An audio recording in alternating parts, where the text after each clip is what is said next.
Amalan minum madu. Madu mengandungi banyak khasiat yang bagus untuk badan manusia.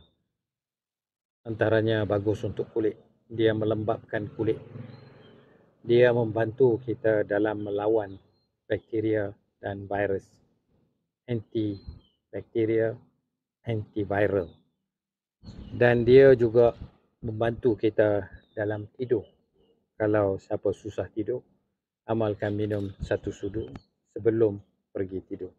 Dia membantu kita mendapatkan tidur yang baik. Dia meningkatkan imun kita. Jadi bila sakit dan sebagainya, amalan minum madu akan membantu menjaga tubuh kita kuat dan bertenaga. Madu mempunyai karbohidrat yang tinggi. Jadi dia juga membantu memberi kita tenaga dalam badan. Mudah-mudahan amalan minum adalah juga sunnah dan disebut dengan jelas dalam Al-Quran. Wallahi.